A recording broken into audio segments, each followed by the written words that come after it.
গোপালগঞ্জবাসীকে, শহরবাসীকে নিরাপত্তা দিতে প্রশাসনের একটা ভিন্ন রকম উদ্যোগ দেখা দিয়েছে। এইটার পিছনে কারণ কি?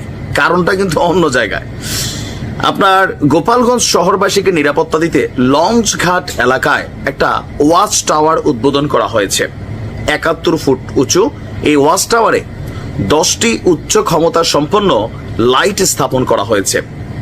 আর এটি নির্মাণ করতে 10 লক্ষ টাকা ব্যয় করেছে জেলা প্রশাসন। আর এই লাইট অ্যাপসের মাধ্যমে নিয়ন্ত্রণ করা যাবে, আবার ম্যানুয়ালিও নিয়ন্ত্রণ করা যাবে। জেলা প্রশাসকের বক্তব্য যে এই ওয়াচ টাওয়ারের মাধ্যমে চারদিকে 150 মিটার এলাকা আলোকিত থাকবে এবং কি আগামীতে এই ওয়াচ টাওয়ারে উচ্চ ক্ষমতা সম্পন্ন সিসি ক্যামেরা বসানো হবে। এটা কেন করা হচ্ছে? শুধু একটি নয়, শহরকে নিরাপত্তা দিতে গুরুত্বপূর্ণ যে এলাকাগুলো আছে সেখানে এমন আরো বেশ কয়েকটি ওয়াচ টাওয়ার বসানো হবে আর সিসি ক্যামেরাও বসানো হবে। এটা খুবই ভালো উদ্যোগ। দুইটা কারণ আমি বলি। যেমন সরকারের উদ্যোগে, পুলিশের উদ্যোগে, ব্যক্তি উদ্যোগে আমাদের মোটামুটি বাংলাদেশে এখন সিসিটিভি অ্যাভেলেবল। বাট যখন কোথাও কোনো ঘটনা ঘটে, অপকর্মকারীরা, সন্ত্রাসীরা ওই সিসিটিভিটাকে নষ্ট করে ফেলে, হার্ড ডিস্কটা লয়ে চলে যায়। আবার আমাদের রাস্তাঘাটগুলো যথেষ্ট অন্ধকারাচ্ছন্ন, গ্রাম এলাকায়, মফস্বলে আপনারা দেখবেন যে সরকারি উদ্যোগে খুব বেশি বাতি নেই, আর থাকলেও এলাকার মাদক সেবনকারীরা এগুলারে খুইলা টুইলা নিয়ে কটমিডাই অথবা ফেন্সি, গাঞ্জা, ইয়াবা এগুলা খায় ফেলছে। অন্ধকার থাকলে ভালো, ছিনতাই, লুটপাট, ডাকাতি এগুলা করা যায়।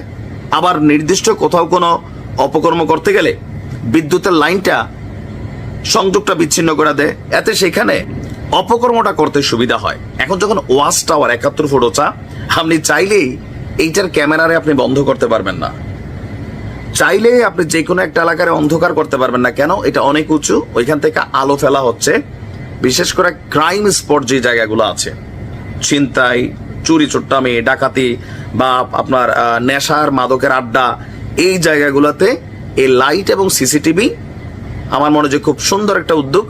শুধুমাত্র গোপালগঞ্জকে নিরাপত্তা দিলে হবে না, সারা বাংলাদেশেই আমার মনে হয় যে মফস্বলের এলাকাগুলো বা গ্রামেরও বেশ কিছু গুরুত্বপূর্ণ জায়গা আছে, বাজার ঘাট, এখানেও এই সিস্টেমটা অনুকরণ করা উচিত। কিছুটা হলেও সন্ত্রাসী কর্মকাণ্ড বন্ধ হবে। ভালো থাকুন। গোপালগঞ্জ আলোচনায় বরাবরই একটা কৌতূহল বা কেন্দ্রবিন্দুর জায়গা। গতকালকে ফেসবুকে একটা ভিডিও ভাইরাল হয়েছে, এটা গুজব, এটা একটু আমি বলে রাখি। জনৈক একজন ব্যক্তি ফেসবুকে একটা ভিডিও পোস্ট করছেন, তবে এই ভিডিওটা আজকের না, এটা নতুন করে কোনো পেজ থেকে এটা ভাইরাল হয়েছে। ৫ই আগস্ট যখন শেখ হাসিনা বাংলাদেশ ছেড়ে ভারতে পালিয়ে যান, এর পরপর 2 দিন 3 দিন হয়ে গেল, তার কোনো অস্তিত্ব আজকের দিন পর্যন্ত আমরা ভারতে দেখি নাই। তো সেইখান থেকে সম্ভবত 7 বা 8ই আগস্ট এই ভিডিওটা আসছিল যে শেখ হাসিনা আসলে ভারতে যান নাই, তাকে বহনকারী আর্মির যেই বিমানটা, এটা ভারত থেকে ঘুরে আসা গোপালগঞ্জে নামছে বা কোনো একটা জায়গা নামছে, সেখান থেকে শেখ হাসিনা গোপালগঞ্জে আছেন। বাট গোপালগঞ্জে তিনি নাই মানে আমরা আপাতত জানি 100% নাই, থাকলে এতক্ষণে এটা বের হয়ে যেত। যাই হোক, আলোচনার বিষয়টা হচ্ছে অন্য জায়গা। হঠাৎ করে